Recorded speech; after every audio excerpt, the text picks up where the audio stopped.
संतांच्या मनोनी केला वास नाही नासे ठाया न करवे हानी साली निवारली चिंता ही मनोनी केला वास नाही नासे ठाया तुका म्हणे निवेदनु रज कनु लागता मनोनी केला वास नाही नासे ठाया विठ्ठला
हरे हरे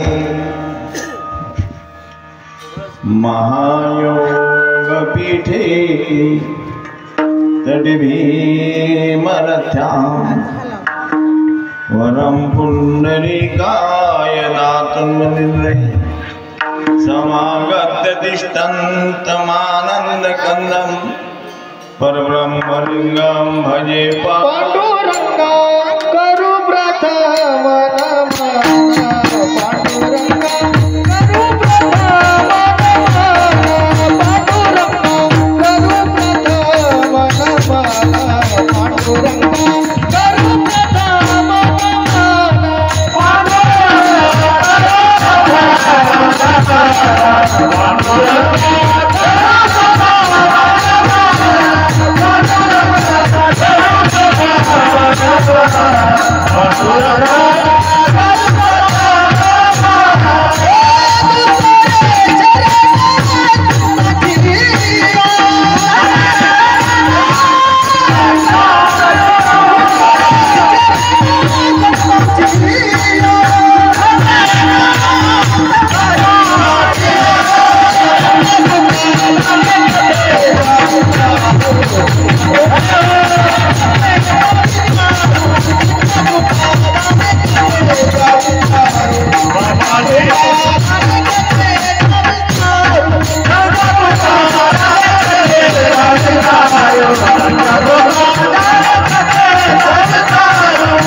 सुखा काय माझी वाणी मानेल संतासी रंगवू चित्तासी आपुलिया अलंकापुरी रम्य सिंहासनस्थं पदांबोज तेजस्फुरदिक् प्रदेशं विधीन्द्रादिदेव सदा स्तूयमानं समाधिस्थमूर्तिं भज ज्ञानदेवम्। ओम नमो ज्ञानेश्वरा करुणाकरा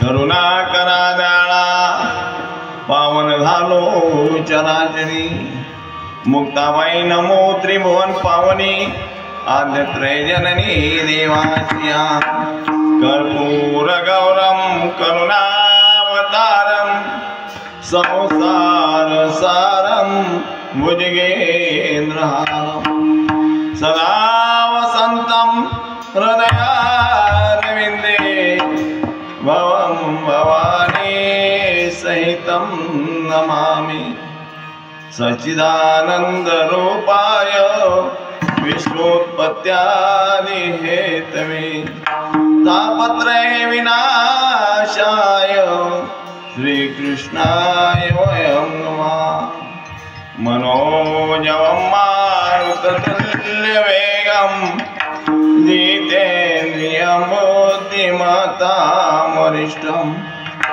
वातात्मजं वानरयूतमुख्यं श्रीरामदूतं शरणं प्रपद्ये ध्यानमूलं गुरुर्मूर्ति पूजामूलं गुरुपदं मंत्रमूलं गुरुर्वाक्य मोक्षमूलं गुरुकृपा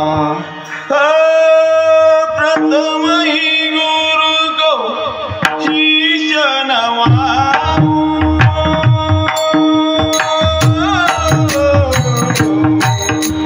हरि चरणों में ध्यान लगाऊं राम सिया राम जय जय राम राम सिया राम जय जय राम मंगल भवन अमंगलहारी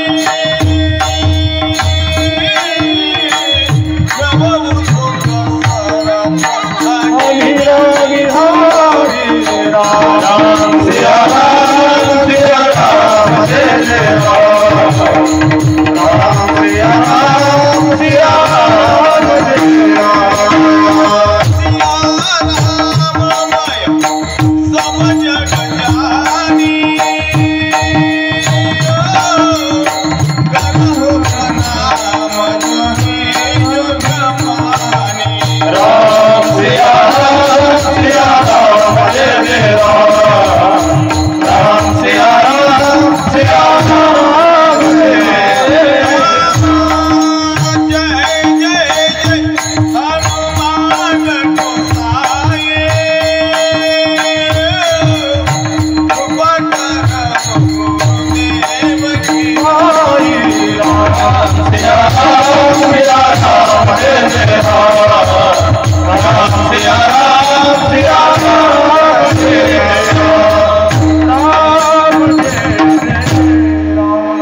प्रभु के चरणों में सदा पुनि पुनि करूं प्रणाम कहो तुम्हें भूलो नहीं मेरे प्रियतम श्याम भक्ति भक्त भगवंत गुरु चतुर्नाम वपुई जिनके पद वंदन करो नासत विघ्न अनेक चराचरात अदृश्य रूपानं वास करणारी गुरुदेवता अनंत कोटी ब्रह्मांड नायक परमात्मा देवादिदेव भगवान महादेव माऊली ज्ञानेश्वर महाराज, शांती ब्रह्म एकनाथ महाराज, जगद्गुरु तुकाराम महाराज, राम भक्त हनुमानजी, श्री गोपाल कृष्णजी, संत महंत अनंत ज्ञानी भक्तिमती माता प्रभू प्रिय सज्जन, गंधर्वासारखे उत्कृष्ट गायन करणारे, महाराष्ट्रात सुप्रसिद्ध असणारे सर्व टाळकरी वृंद आणि श्रोते बंधू सर्वांच्या चरणी साष्टांग नमन करतो.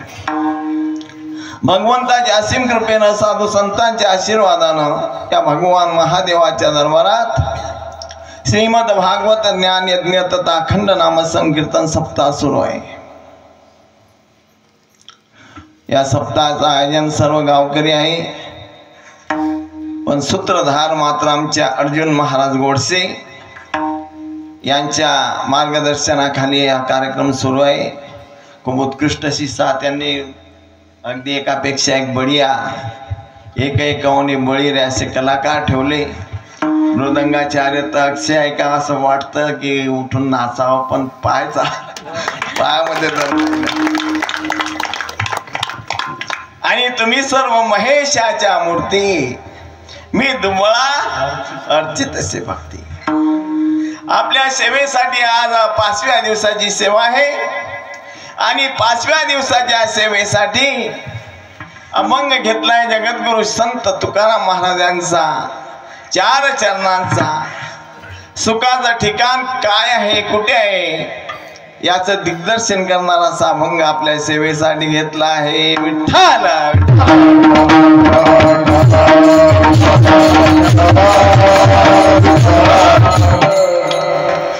या जगात प्रत्येक मनुष्य जन्माला आला, मनुष्य म्हटल्यापेक्षा यच्च यावत प्राणी, प्रत्येकाची धडपड, रात्रीचे दिवस, हाडाचे काळ, रक्ताचं पाणी हे माणसं करतात. कशासाठी करतात? काहीतरी उद्देश आहे की नाही? कारणाशिवाय कार्य होत नाही. ज्या तिथे धडपड करतात, रात्रीचे दिवस करतात, हाडाचे काळ करतात, त्याची टोपी त्याच्या डोक्यावर, त्याची टोपी त्याच्या डोक्यावर, हे सर्व करतात. कशासाठी करतात? कशासाठी करतात? सुखासाठी. अरे वा, सुखासाठी. मग सुखासाठी जर धडपड करतात तर सुख मिळतं का? मज लागी दुःख भावे ऐसे कोणी भावे ना जीवे, न वांछिता दुःख पावे येणे न संभवे स्वतंत्रता. दुःखासाठी कोणी न सत्यनारायण केला नाही. आम्हाला कोरोना व्हावा याच्यासाठी कोणी देवाला नवस केलं नाही. दुःख व्हावं याच्यासाठी कोणी वाऱ्या करत नाही. प्रत्येकाची हाव आहे सुख पाहिजे. विषय वेगळे वेगळे असतील पण ध्येय मात्र एक आहे, सुख प्रत्येकाला हवंच वाटतं. कोणी कशात सुख शोधतं, कोणी कशात सुख शोधतं. सुख शोधता शोधता मसंतीत जातो पण सुख काही मिळत नाही. सुखासाठी जर प्रयत्न करतो तर सुख मिळायला पाहिजे, पण सुख मिळत नाही. याचा अर्थ आम्ही जे साधन करतो ते साधन चुकीचे आहे. आम्हाला जायचंय राजूरला, पण आम्ही फुलंब्री रस्ता पकडला, राजूर येईल का? नाही येणार. आम्हाला सुख पाहिजे, पण सुख ज्या मार्गाने भेटतं, ज्या ठिकाणी भेटतं तिथे आम्ही जात नाही. आणि ज्या ठिकाणी दुःख ओतप्रोत भरलेलं आहे त्या ठिकाणी गेल्याशिवाय आम्ही राहत नाही. शास्त्रकार म्हणतात पुण्यस्य फलमिच्छन्ति पुण्यम नेच्छन्ति मानवः न पापस्य फलमिच्छन्ति पापम कुवन्ति यत्नतः. पुण्याचं फळ आहे सुख. हे प्रत्येकाला हवंसं वाटतं, पण पुण्य ज्या कर्मानं होतं असं कर्म आम्ही करत नाही. आणि पापाचं फळ आहे दुःख. हे प्रत्येकाला नकोसं वाटतं, पण पाप ज्या कर्मानं होईल असं कर्म केल्याशिवाय आम्ही राहत नाही आणि म्हणून आम्हाला सुख मिळत नाही. आम्ही सुख कुठे शोधतो? या संसारात सुख शोधतो. इथं सुख मिळेल, तिथे सुख मिळेल, बायको केल्यावर सुख मिळेल. ज्यांनी बायका केल्या त्यांना विचारावं का हो तुम्ही सुखी आहे का? बरे आहे महाराज मी लग्न झालं.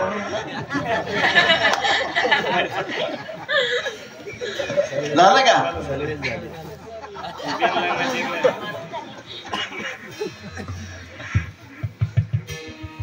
ज्यांचं लग्न झालं ते 8 दिवस सप्त्यावर जाऊ शकत? बरोबर आहे की नाही?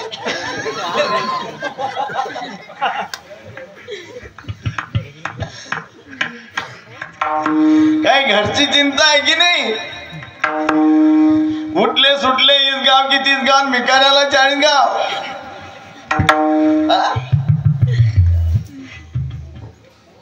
म्हणजे ज्यांचं लग्न झालं तेही दुःखी आणि ज्यांचं लग्न नाही झालं ते सुखी आहे का?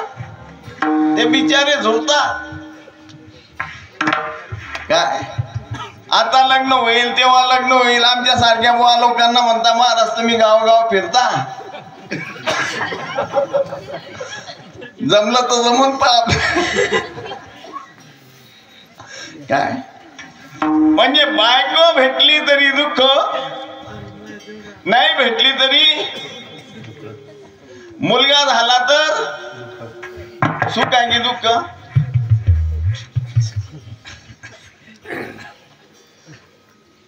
मुलासाठी किती अट्टहास करतात बाबा लोक. नमस्कार, या दवाखान्यात जा, त्या दवाखान्यात जा, नाही जमलं तर भावनगरला जा, नाही जमलं तर शिग्मामध्ये जा. काय काय प्रयत्न करतात. पण मुलं ज्यांना झाले ते सुखी आहे का? तेही सुखी नाही. ज्यांना नाही तेही सुखी नाही. राजा दशरथाला मुलबाळ नव्हतं. वशिष्ठ गुरु म्हणतात राजन एवढं सर्व चक्रवर्ती राज्य असल्यावर तुम्ही अशी चिंतातुर काय, दुःखी काय? काय करू गुरु महाराज? पुत्रहीनस्य मे राज्यम सर्व दुःखाय कल्पते. एवढं सार्वभौम राज्य आहे पण मुलगा नाही त्याच्यामुळे मला दुःख आहे. आणि ज्यांना मुलं आहे त्यांनाही दुःख आहे. कारण का? माता पिता बंधू बहिणी न पावती निर्वाणी, मित्र स्वजन साके हे तो सुखाची मंडळी.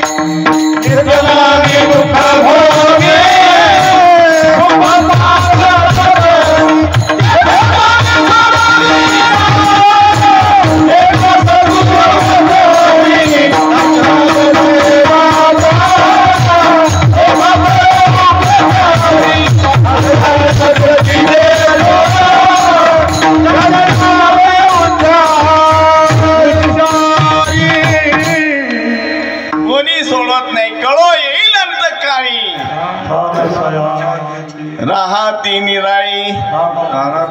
हो, कोणी कोणाची मायन, कोणाचा बापन, कोणाचा भाऊन, कोणाचा मुलगा, कोणाची पत्नी,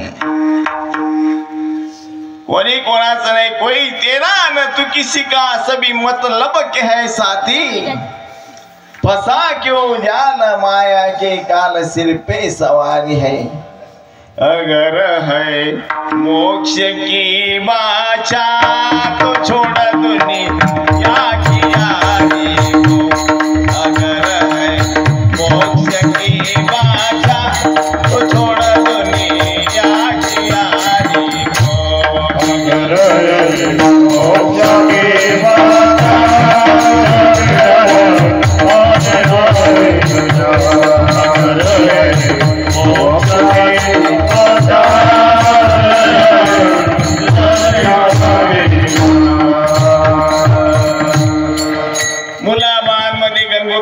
सुख नाही. मग विषयामध्ये सुख असेल असं वाटतं आणि विषयामध्ये सुख आहे असं वाटतं म्हणून लोक जे खाऊ नये ते खातात. परमार्थ वाढला असं सर्वदूर म्हणतात, लोक म्हणतात. कुंभमेळ्यामध्ये करोडो लोक गेलेत. पंढरपूरच्या यात्रेमध्ये करोडो लोक, जिकडे पहा तिकडे गर्दी. पण बाबा हो, अगोदरच्या काळामध्ये 10-20 वर्षाच्या अगोदर गावामध्ये खाटकी एखाद्या हप्त्यातून एखादी 2 दिवस येत होता की नाही दादा? आता गावागावात चौकामध्ये डेली सर्व्हिस. मग परमार्थ वाढला की कमी झाला? खाणारे कमी झाले का वाढले?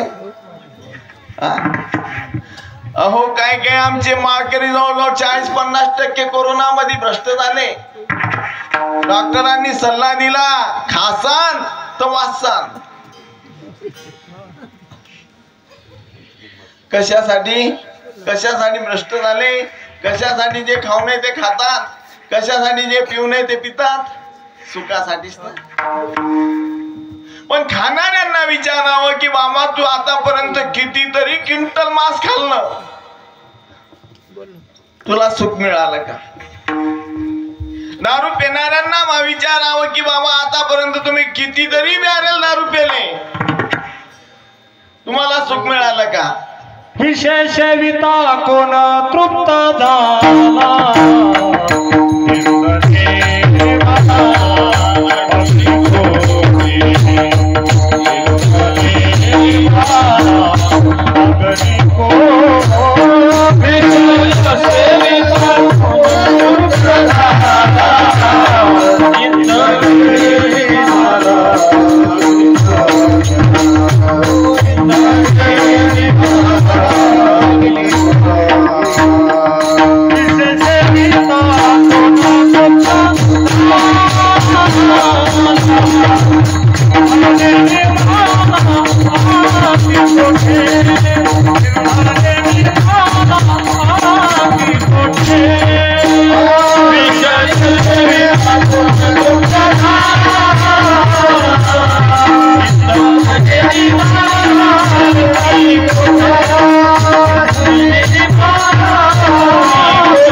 सुंदर प्रमाण दिलं महाराजांनी. विषय सेवी दाखवून तृप्त झाला.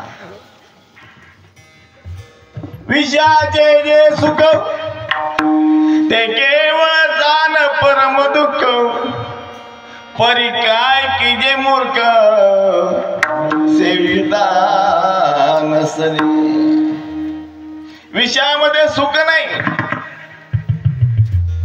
आणि संसारात सुख असेल मग मुलं बाळ घरदार शेतीवाडी धनद्रव्य प्राप्त झाल्यावर याच्यात सुख मिळेल.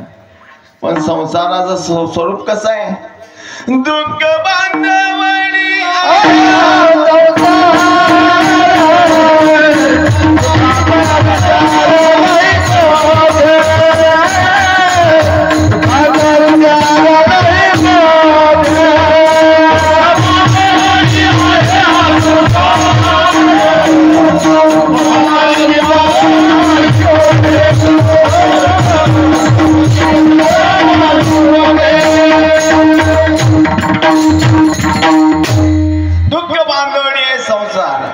हे जगतच नश्वर आहे.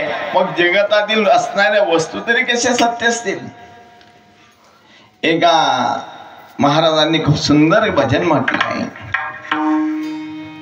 2 दिन का जग में मिला, 2 दिन का जग में मेला, सब चला चले का खेला, सब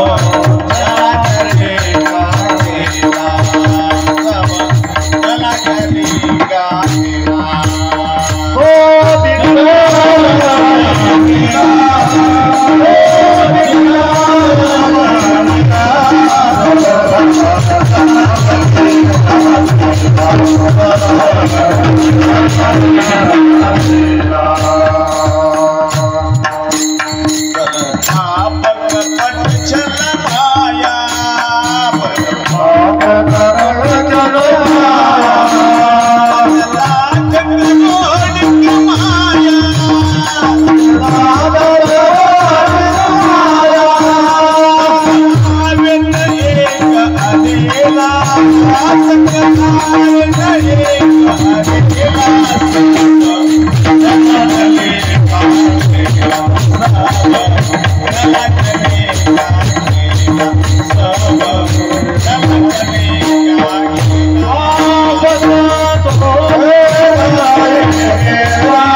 नश्वर है संसारा, करो भजन प्रभु का प्यारा। ब्रह्मानंद कहे सुन चेला, ब्रह्मानंद कहे सुन चेला। सब चला चलेगा खेला, सब चला चलेगा खेला। म्हणजे संसारात सुख नाही, मृत्यूलोकी सुखाची कहाणी। ऐक जेल कवनाचे श्रवणी, कैसी सुख निद्रा अंथरुणी इंगळाच्या। ज्या दिवशी निघाऱ्याच्या बिछाण्यावर माणसाला सुखानं झोप येईल, त्या दिवशी मृत्यूलोकी सुख प्राप्त होईल असं समजा। निखारे समजतात, निखारे विस्तवाचे गोळे। त्या विस्तवाच्या गोळ्यावर माणसाला ज्या दिवशी झोप लागेल, त्या दिवशी सुखाची प्राप्ती होईल। म्हणजे सुख आहे का? नाही। या जगात कोणी सुखी नाही। कबीर महाराजांनी जगाचं निरीक्षण केलं। जो देखे सो सुख या पावा, सुख या कोई नहीं।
जंगम दुखिया तपसी को दुख दुनारे। आशा मनीषा सबगत व्यापी, कोई महल नहीं सुनारे।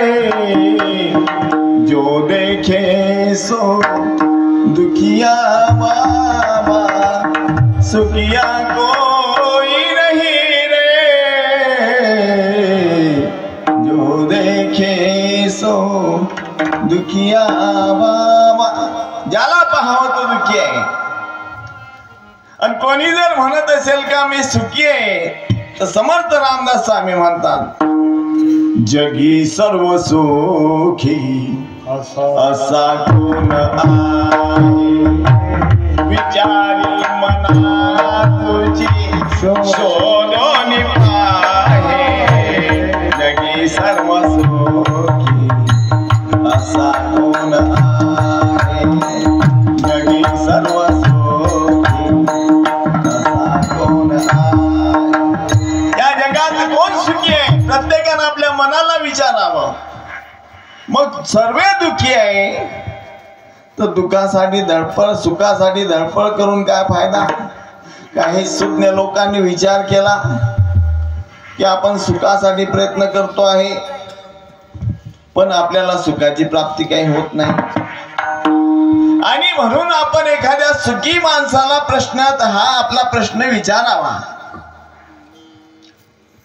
म्हणून ते 4-5 जिज्ञासू माणसं, साधक जगद्गुरु तुकाराम महाराजांकडे गेले आणि महाराजांना विचारलं, श्री संतांची या माता चरणामध्ये संतळे पडे संतांची या माता चरणामध्ये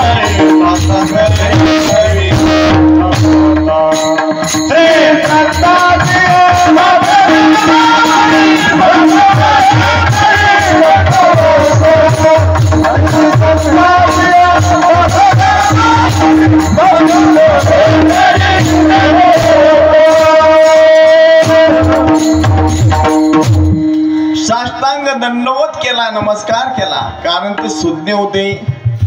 त्यांनी कधी मध्ये ऐकलेलं होतं. तद्विद्धी प्रणिपातेन परिप्रश्नेन सेवया उपदेक्षन्ति ते ज्ञानम ज्ञानिनस्तत्वदर्शिनः. आपल्याला जर ज्ञान पाहिजे आहे, काही समस्यांचं सोडवायचे आहेत, तर संतांकडे जावं, त्यांना साष्टांग प्रणिपात करावा.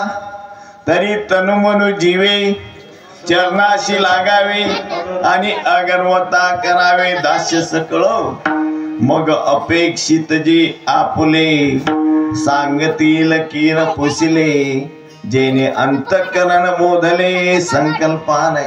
मग त्यांना प्रसन्न झाल्यानंतर प्रश्न विचारावा. तसे यांनी महाराजांकडे गेले, सेवा केली. महाराज, आम्ही सुखासाठी धडपड करत आहे. नानाविध प्रकारचे आम्ही उपाय करून पाहिले, साधन करून पाहिले, पण आम्हाला सुखाची प्राप्ती काही झाली नाही. तर सुख प्राप्त होईल, कुठे होईल प्राप्त, ते आम्हाला सांगा. तुकाराम महाराजांनी त्यांच्याकडे पाहिलं. तुम्हाला सुख पाहिजे आहे ना? तुम्हाला जर सुख पाहिजे असेल तर ज्या ठिकाणी सुख वाटत किंवा ज्या ठिकाणी सुख राहत म्हणजे बसत, असं ठिकाण तुम्हाला मी सांगतो माझ्या अनुभवातून. ते ठिकाण महाराज अभंगाच्या सुख वाटे ह्याची ठाई, सुख वाटे ह्याची ठाई, सुख वाटे ह्याची ठाई, सुख वाटे ह्याची ठाई, सुख वाटे ह्याची ठाई,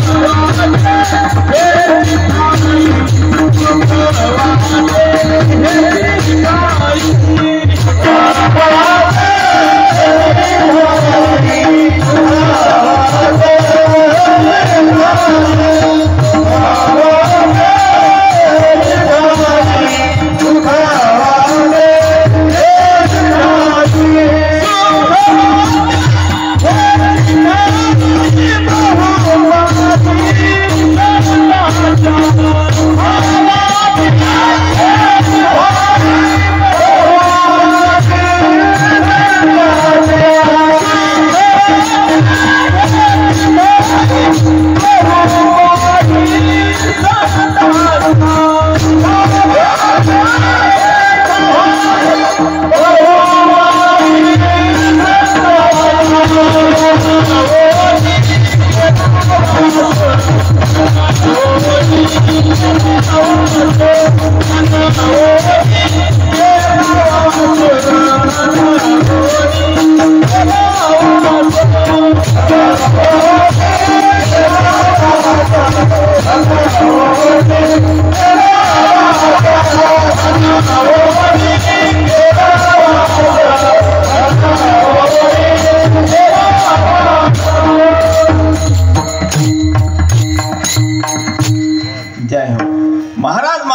सुख वाटे हेची ठाई बहुपाई संतांच्या.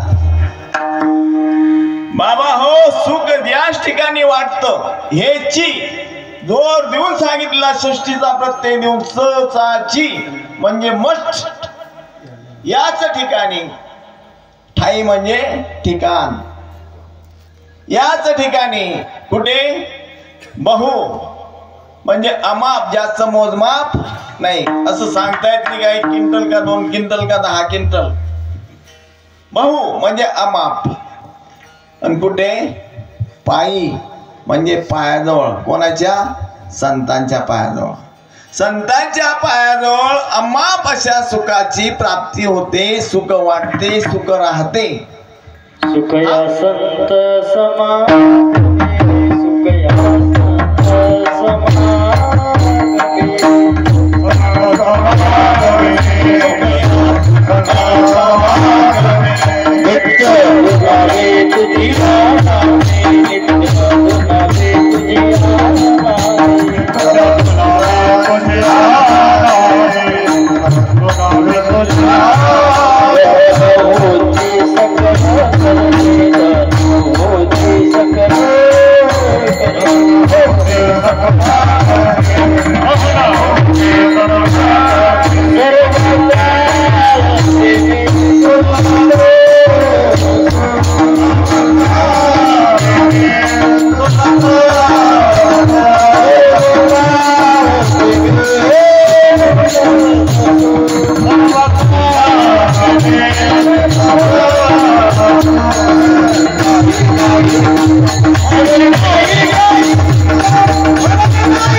में सुख वाटे हेची ठाई बघू पाय संतांच्या. पण त्याच्यामध्ये त्या 4-5 साधकांमध्ये एक साधक होता. तो म्हणे महाराज लोक तुम्हाला इथं महाराज संत म्हणतात. म्हणे हो, मग तुम्ही किती सुखी आहे. अहो अनंत कोटी ब्रह्मांड नायक परमात्मा तुमच्याकडे भेटायला आला पाहुणा म्हणून, तर त्या पाहुण्याचा औपचारिकता काय करावी, कशा रीतीने करावी याचा प्रश्न तुम्हाला पडला. तुम्ही तुमच्याच भाषेमध्ये सांगितलं, आम्ही सदैव पाहुणे घरासी पाहुणे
दरदरीत पाण्या माझी रातेल्या कन्या, मोडक्या त्या बाजा वरी वाकळांच्या शेजा, काय करू उपचार खूप मोडते.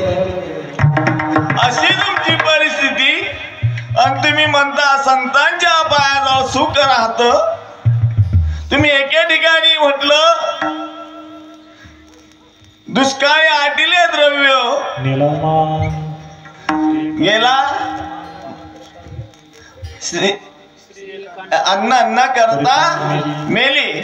अशी तुमची परिस्थिती आहे आणि तरी तुम्ही म्हणता की आम्ही सुखी आहे, संतांजवळ सुख आहे. कसं आहे तर महाराज सांगता की बाबा तुम्ही संत सुखाची आणि परिस्थितीची तुलना करू नका.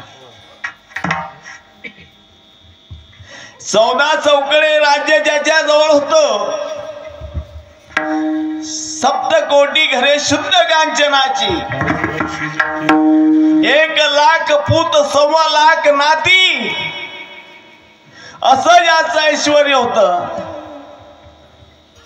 तुका म्हणे ज्याची संपदा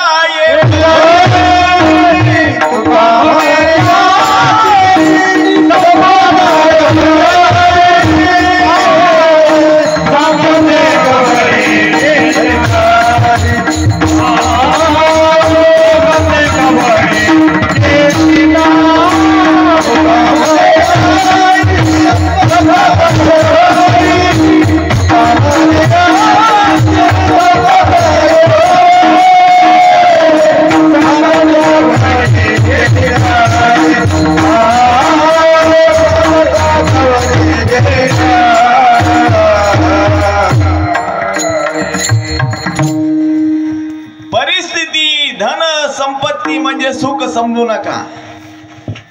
उलट ज्यांच्याजवळ जास्त आहे ते जास्त दुःखी आहे. बरे झाले देवा, उलट ते म्हणतात की जंजाळ गेली, बरं झालं. नरसिंह मेहताची बायको मेली, लोक म्हणायला लागले महाराज भजो हरी हरी, भगवान ने क्या तुम्हारा भला किया. सावकारी डूब गई, पत्नी और मर गई बीमारी से और तुम भजो हरी हरी. तर नरसिंह मेहता काय म्हणता, भलो होई भाग गई जंजाल, अब सुखे भजे सुगोपाल. कारण हे प्रतिबंध आहे. सुखामध्ये. आणि म्हणून गोस्वामी म्हणतात तुलसीदासजी की सुख हे संतांजवळच आहे. संत समागम सुख जग नाही, नाही दरिद्र सोम दुःख जग नाही. राम सिया राम, सिया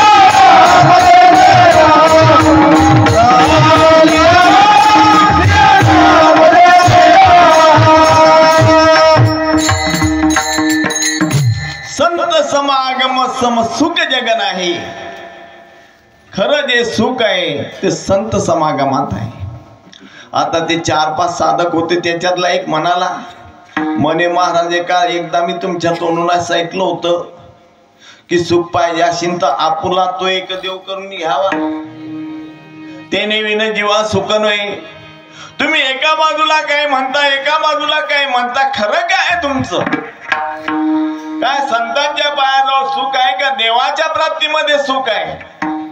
तर याचा विचार आपण नंतर भावार्थानंतर करू की संतांजवळ सुख कसं आहे, देवाजवळ म्हणजे याच्यामध्ये काय फरक आहे. आपल्याला तूर्त हा विचार करायचा की संतांजवळ सुख आहे, सुख राहतं म्हणून मी वास केला असा भंगाच्या मनवून केला वास, मनवून केला वास, मनवून केला वास, मनवून केला वास.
मनवोनी केला वास नाही नास ए ठाई तये ठाई. सुख आपण हा विचार करायचा महाराज की सुख आणि दुःख काय, सुखाची व्याख्या काय. आपण ज्ञानेश्वरीकडे जाऊ. किंबहुना सोय जीव आत्म्याची लाहे, तीथ जीव होय तया नाम सुख. हे बाकीचं जे सुख आहे याला नाश आहे, विषयाच्या सुखाला नाश आहे, लौकिक सुखाला नाश आहे, पण जे सच्चिदानंद स्वरूप सुख आहे त्याला नाश नाही. संतांजवळ गेल्यानंतर संत आपल्याला बोध करतात की बाबा सुख आणि दुःख ह्या दोन्ही कल्पना आहेत आणि ह्या कोणाच्या ठिकाणी आहे? सुख दुःख कोणाच्या ठिकाणी आहे? आत्म्याच्या ठिकाणी, देहाच्या ठिकाणी का अजून कोणाच्या ठिकाणी? हा? देहाच्या, जीवाच्या. असं का? जीव कुठे आहे?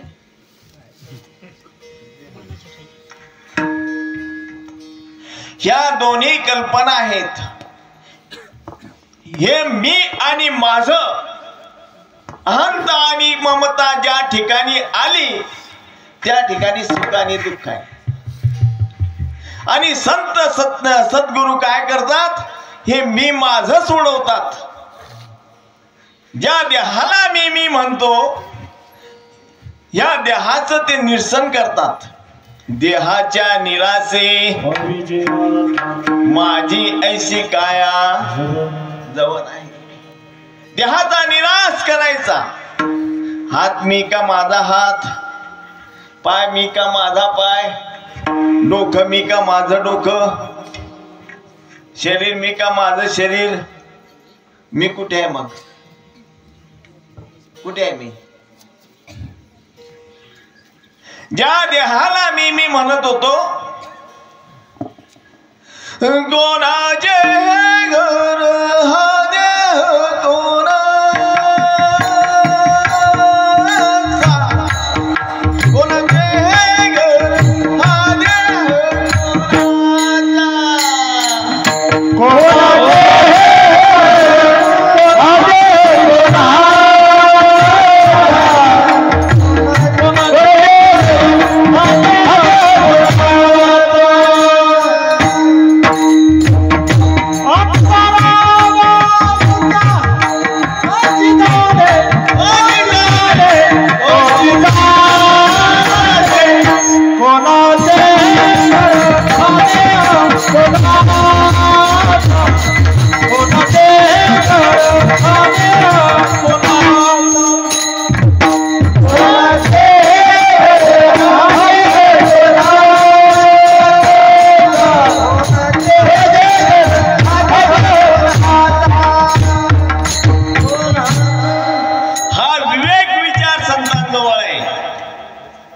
गोस्वामी तुलसीदासजी सांगतात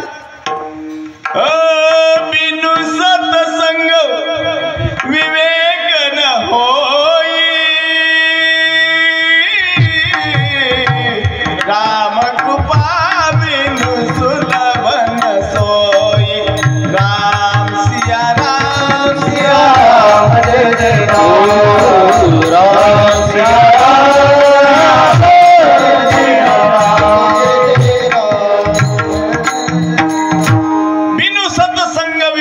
होई.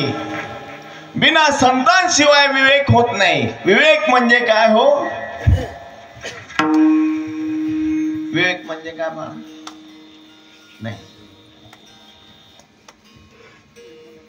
तुम्हाला सर्वांना माहित आहे विवेक कशाला म्हणतात?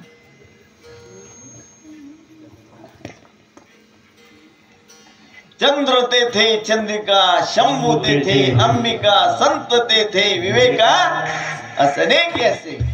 मग विवेक म्हणजे काय? विवेक म्हणजे सार आणि असार, सत्य काय आणि असत्य काय. सत्य आणि असत्याचा निवाळा फक्त संत करू शकता. बाकीचे म्हणता हे सर्वच खरं आहे, पण संतांजवळ गेल्यानंतर ते एक एक निरसन करतात. आपल्या लक्षात प्रॅक्टिकल आणून देतात. थेरॉटिकल नाही, प्रॅक्टिकल. ज्या देहाला तुम्ही मी म्हणता तो देह तुमचा आहे का? मुक्त होता परी बळे झाला ज्या देहाला माझं माझं म्हणता देह काळाचे तन कुबेराचे, देह काळाचे तन कुबेराचे,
गगन समीरा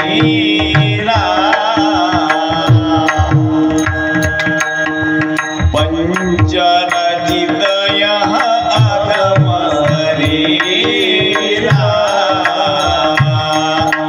राम सिया राम जय जय राम सिया राम। हा देह आपला नाही, हा पृथ्वी आप तेज वायू आकाश हा पाच तत्वाचा आहे। हे पंच लोकांची धर्मशाळा आपल्याला दिलेली आहे। कशासाठी? उसनी राहण्यासाठी। पिंड हा पाचाचा लावू साधना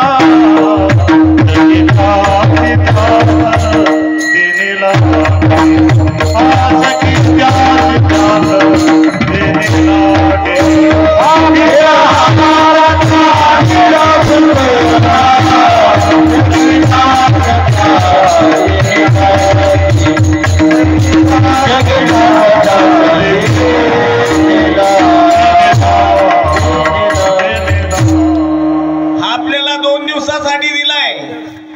कशासाठी दिला? त्या भगवान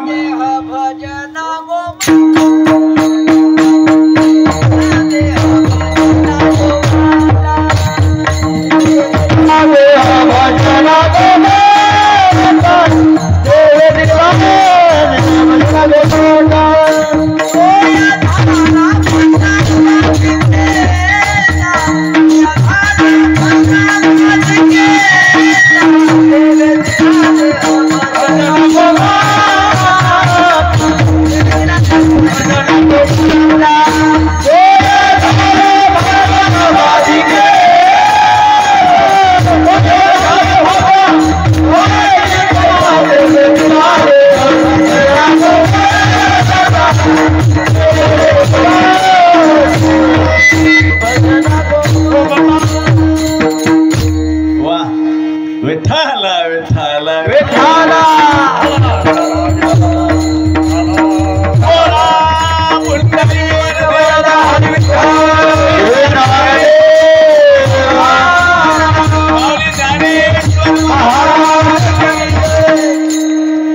महाराज तुम्ही बोला, फक्त आमच्या गोळ्या तयारच आहे, कारतूस भरून बंदूक मध्ये प्रमाण द्यायला तयारच आहे।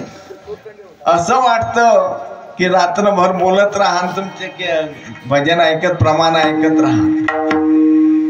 हा देह आपला नाही, आपल्याला राहण्यासाठी दिला, भजनासाठी दिला, पण आपण त्याच्यावर कुळ कायदा लावला। ए मन मुसाफिर निकलना पडेगा, काया कुटी खाले करना पडेगा। ए मन मुसाफिर निकलना पडेगा, काया कुटी खाले करना पडेगा। ए मन मुसाफिर निकलना पडेगा, काया कुटी खाले करना पडेगा। ए मन मुसाफिर निकलना पडेगा, काया कुटी खाले करना पडेगा। माने के कुटिया को क्या तू संभाल, घर का मालिक तुझे एक दिन निकाले। माने के कुटिया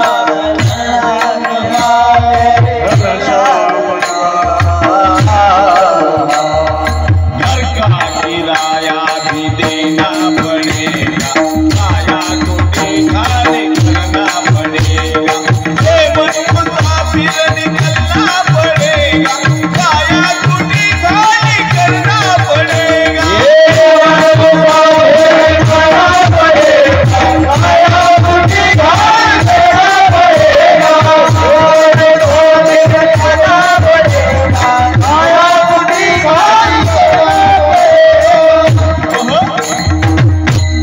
संतांजवळ गेल्यानंतर संत आपल्याला हा विवेक देतात। मनोनी विचारुनी हा अहंकार सांडिजे, मग असतेच वस्तू होईजे। ती वस्तू जी आहे ना, तुम्ही अहंकार बाजूला केला की ती वस्तू आहे। जी वस्तू कशी आहे, नैन्यम छिन्नन्ति शस्त्राणि नैनम दहती पावकः न चैनम क्लेदन्त्यापो न शोषेति मारुतः. असं अखंड अविनाशी स्वरूप त्याचं आहे. आणि ते स्वरूप पाहिल्यानंतर मग कुठली हालचाल नाही आणि कुठलंच काही धावपळ नाही. अभंगाच्या 3ऱ्या चरणात ते सांगतात.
निवारली चिंता ही.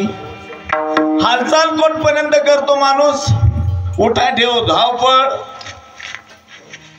जवरी अर्जुना तो बोध भेटेना मना, जवरी या साधना भजावे लागे. तृप्ती झाली अजयसी साधने सरती आपैसी. एकदा तृप्त झालं की साधना मग काही भांडे जमा करण, पीठ मळण, काही याची काही गरज आहे का? स्वयंपाक झाला, जेवण तृप्त झालं, मग काही गरज नाही. तसं आत्मारामाची ओळखी झाली म्हणजे सत स्वरूपाला आपण प्राप्त झालो की मग हालचाल कशासाठी आहे?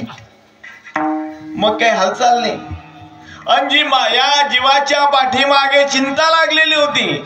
लोकांना जर विचारलं का चिंता, तर रोज उठून नित्य उठून या खावायची चिंता असं म्हणतात लोक. पण आता अलीकडे कुत्रे भात खातानी पोळ्या खातानी म्हणजे खायची चिंता राहिली का? नाही.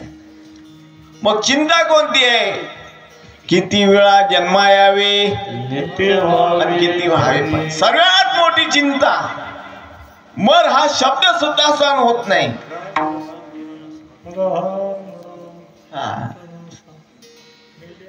आणि म्हणून हे मरण्याची चिंता जी होती, मरण माझे मरुनी गेले बदला केल्या मर. संतांच्या जवळ गेलो, संतांनी म्हटलं अमर हा खरे की खोटे पहा, न मना देह माझा ऐसा मग भरोसा करो येईल.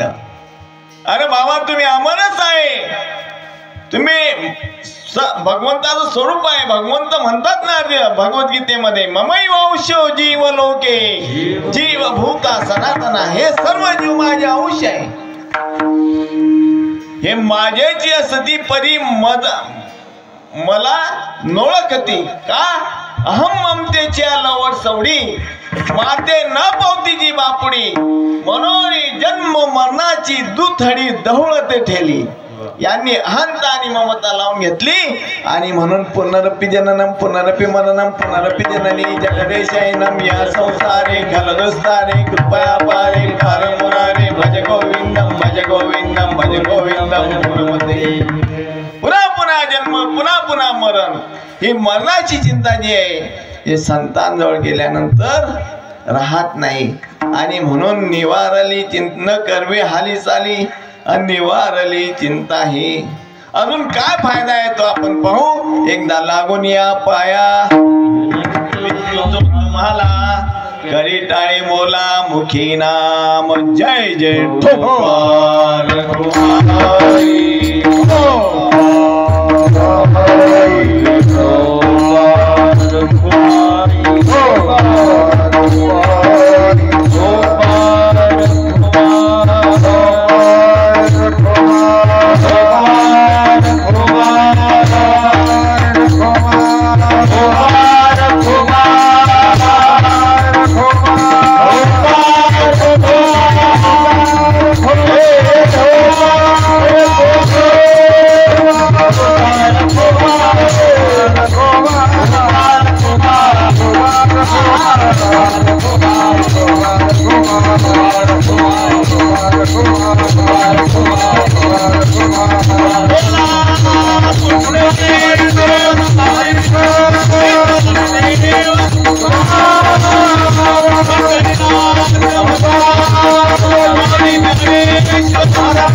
आमच्या मंडळीनं ते 2-4-5 लोकांनी पुरुषांनी म्हटलं माया हो थांब काही शपथ आहे की देव कोणा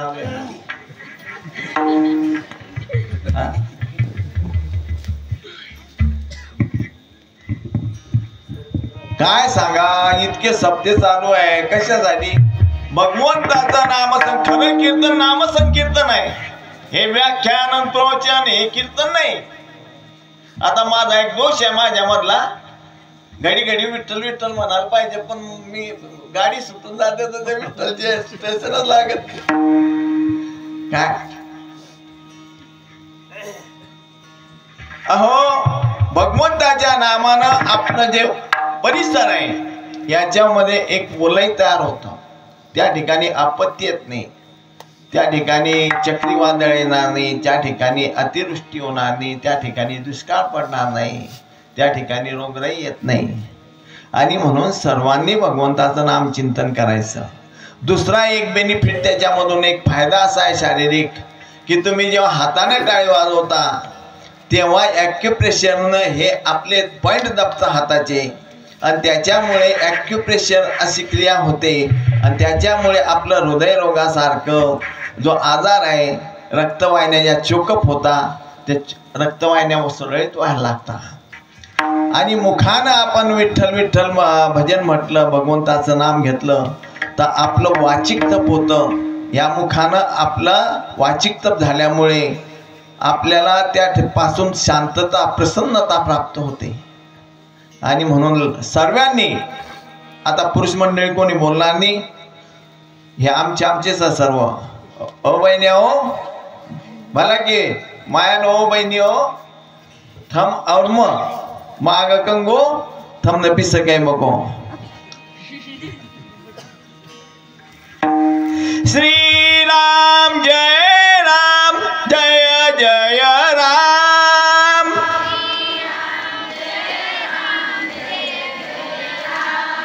श्री राम जय राम जय जय राम.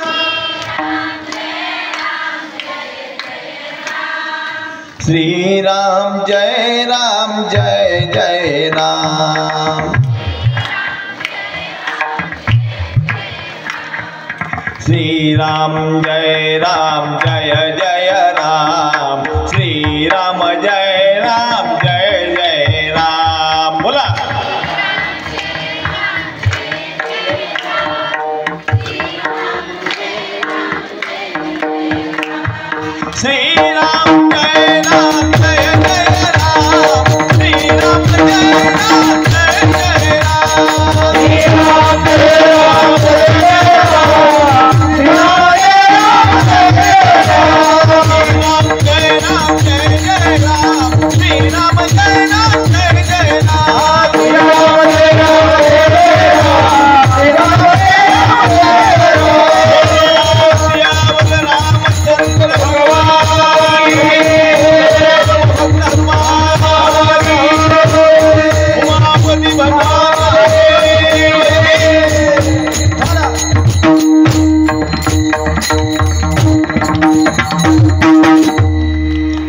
संतांच्या पायाजवळ गेले, राहिले, वास केला म्हणजे त्या ठिकाणी खऱ्या सुखाची प्राप्ती होते. मग हालचाल नाही, मरणाची चिंता नाही. आणि त्याच्यानंतर अजून एक फायदा आहे. या ठिकाणी प्रत्येक जीव जो जन्माला आला आहे त्याच्या पाठीमागे 3 ताप लागलेले आहे. कोणते ताप? किती ताप लागले? 3 ताप. या 3 तापात चिंत्या ताप नाही आहे बरं. हा, चिंत्या ताप वेगळाच अजून. पण हे 3 ताप जे शास्त्रानं सांगितले आहे, अधिदैविक, अधिभौतिक आणि आध्यात्मिक. या जगातील जी काही दृष्टिगोचर वस्तू आहे या तिन्ही तापामध्येच त्याचा नाश होतो. अधिभौतिक प्रीतीनं होईल. अधिभौतिक म्हणजे भूते उपद्रवती दिला ताडीला असतो आणि निश्चयला पंचमहाभूतांचे जे शरीर आहे या शरीराकडून जे त्रास होतो, सर्पानं चावणं, बैलानं मारणं, माणसाला माणसानं मारणं, चोरांनी मारणं, हे अधिभौतिक ताप आहे. अधिदैविक दैवयोगाने येणारे जे ताप आहे, अंगावर विष पडणं, पुरामध्ये वाहून जाणं, दैवयोगाने जे काही येऊ नये अशा घटना होतात त्या अधिदैविक आणि आध्यात्मिक. अतिशय दुस्तर आजारामध्ये मरणं किंवा वृद्धावस्था अशा निमित्तानं मरणं, हे 3 ताप आहे. या 3 तापातच शरीराचा नाश होतो. याच्या व्यतिरिक्त 4था ताप नाही. पण का हो, या 3 तापाचा नाश कस काय होतो? हे शरीर जे तापलेलं आहे ते तापलेलं शरीर तनु नाम थंड होतं. निवणे म्हणजे शांत होणे, थंड होणे. तर कसे होतात? तर महाराज सांगतात की संतांजवळ गेल्यावर जर शरीरच तुमचं नाही, शरीराला असणारे ताप तुमचे आहे का बाबा? अरे शरीरच तुमचं नाही, देह भावच तुमच्या जवळ नाही, तर मग परीक्षिती राजाला शाप भेटला की राजा 7 दिवसामध्ये तक्षक सर्प दंशून तू मरणार. मग परीक्षिती राजाला मरणाची चिंता लागली की मी मरणार, मरायचंच आहे, पण सद्गती प्राप्त होऊन मरायचं म्हणून राजानं घरादाराचा त्याग केला, राजवैभवाचा त्याग केला आणि गंगेच्या किनाऱ्यावरती येऊन संतांजवळ आला आणि मला मरण येणार आहे 7 दिवसात. मग ज्याचं मरण जवळ आहे त्यानं काय करायला पाहिजे असं प्रश्न विचारले असताना शुकदेवजी मुनी त्या ठिकाणी आले. शुकदेवजींनी त्यांना 10 स्कंदापर्यंत भगवद्गीता, अनेक भक्तांच्या 9 स्कंदापर्यंत कथा सांगितल्या आणि 10व्या स्कंदामध्ये भगवान श्रीकृष्णाचं चरित्र सांगितलं आणि 11व्या स्कंदामध्ये बोध केला की अरे राजा तू शरीर नाही, मग तक्षक कोणाला काटे चावेल? सर्व शरीराला चावेल की तुला चावेल? शरीराच्या व्यतिरिक्त जी काही वस्तू आहे ती वस्तू जी आहे ती दिसते का? मग तिला सर्प चावेल का? सर्प चावणार नाही तर ते मरणार आहे का? तू जन्माला आला नाही, तू मरणार नाही. शरीर जन्माला आलं, शरीराचा नाश होईल, तू शरीर नाही. हा भ्रम जेव्हा काढला तेव्हा राजा परीक्षितीला 12व्या स्कंदात विचारला, राजा आता 7 दिवस पूर्ण व्हायला आले, आता मी जातो, साधूचा शाप आहे, सर्प येणार, निश्चित येणार, पण मला सांग तू तुझं जन्म मरून राहिलं का गेलं? तू मरणार आहे का? तर परीक्षिती राजा म्हणतो, मरण माझे मरून गेले, मजला केले अमर. मी तर अमर आहे महाराज, मी मरू नाही शकत. चंद्र सूर्य आहे तोपर्यंत मी अमर आहे. आणि म्हणून हा जो शरीराचा ताप आहे हे संत सद्गुरू आपल्याला बोध केल्यामुळे देवीचा आपला हात नाही देवी तापाची झाली बोळवत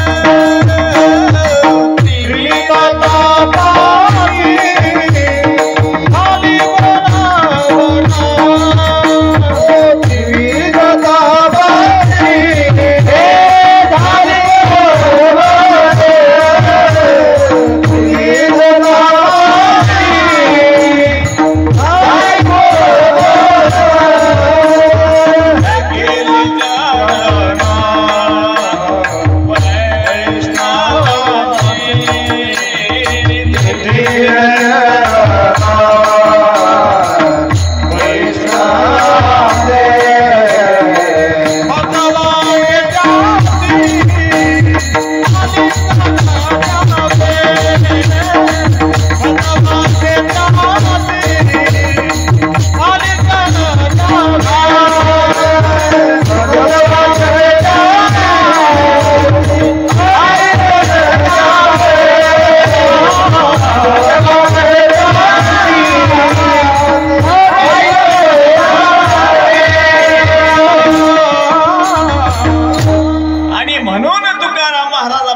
चौथ्या चरणात सांगता तुका भाने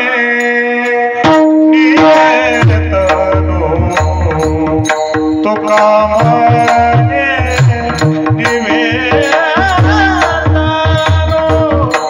तुका भाने तुका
झाली, आता शिजल्यावर जाळ आणि जाळायचे ते मूळ. पण विषय अपूर्ण आहे, तो पूर्ण करतो थोडक्यामध्ये. तुका म्हणे निवे तनू रज कणू लागता, म्हणजे संतांच्या पायाची रज लागली म्हणजे तनू नाम शरीर निवत असा याचा साधा सरळ अर्थ आहे. पण संतांच्या पायाची माती लागून तुमचं शरीर निवणार नाही. रजकण याचा अर्थ ज्ञान. जसे रजकण हे सूक्ष्म असतात तसं ज्ञान हे सूक्ष्म आहे. जेव्हा ज्ञान रूपी रजकण तुम्हाला लागतील तेव्हा तुमचं शरीर 3 तापातून मुक्त होईल, तोपर्यंत होणार नाही. असा या अभंगाचा साधा भावार्थ सांगण्याचा प्रयत्न मी केला. आजची सेवा जी होती ती रोहिदास महाराज नागलोथ यांनी अन्नदान केलं आज संध्याकाळी. आणि ज्ञानेश्वर महाराज बमनाथ महाराज नाही, ते पण बनण्याच्या मार्गावर आहे. दोघी लवकरच बनतील, काही शंका घेऊ नका तुम्ही. कारण आमची लस जिथे लागली तिथे ते फार लवकर झपाट्यानं वाढते. हा, आणि कीर्तनाला साथ दिली. एक शंका मी तयार केली होती की तुकाराम महाराज म्हणता की देव आपला केला म्हणजे सुख प्राप्त होतं, आणि इकडे म्हणता की संतांच्या पायाजवळ वास केला म्हणजे सुख प्राप्त होते. तर देव आणि संत हे वेगळे नाही. देवतेची संत निमित्त त्या प्रतिमा. हरी तेची संत तेची हरी, ऐसे वेदचारी बोलत होते. निर्गुण परमात्मा प्राप्त करण्यासाठी कोणाच्या बापाकडून प्राप्त होत नाही. निर्गुण परमात्मा प्राप्त करण्यासाठी भगवान म्हणता संत संगा वेगळे जाण, तात्काळ पावावया माझे स्थान, अनेक नाही साधन सत्य जाण उद्धवा. आणि म्हणून देव आणि संत ह्याच्यात काही फरक नाही, फक्त शब्दात फरक आहे. तो फरक आपला काढण्यासाठी मी विषय हा केला. ज्या संतांच्या कृपेनं सेवा पार पडली त्यांचं भजन करू. तुम्ही सर्वांनी खूप शांत चित्ताने 11 वाजले तरी कोणी उठले नाही, म्हणून तुमचे आभारी आहे. आजची ही सेवा तुमचा दर्शनाचा योग मला छोटीराम महाराज यांनी मला सुचवलं. गोडसे महाराजांना सांगितलं आमची महाराजांची तारीख घ्या, आणि गोडसे महाराजांनी त्यांच्या शब्दाला किंमत दिली. म्हणून तुमची सेवा तुमचं दर्शन मला घडलं. मी गोडसे महाराजांचाही आभारी आहे, छोटीराम महाराजांचाही आभारी आहे. आणि ज्यांनी माझा कार्यक्रम आज घेतला ज्ञानेश्वर भाऊ बमनावत, तुमचाही आभारी आहे. लवकर तुम्ही आमच्या जातीचे बना, नुसतं परदेशी जात नाही मला. पण ते आम्हाला आनंद होईल. आम्ही एक तर काय आहे का बिना माळकऱ्याच्या घरी जेवत बी नाही, त्यांच्याकडे जातही नाही. पण आता इलाज नाही, झालेली सेवा त्या संतांच्या कृपेनं पार पडली. त्यांचं भजन करून ज्ञानेश्वर माऊली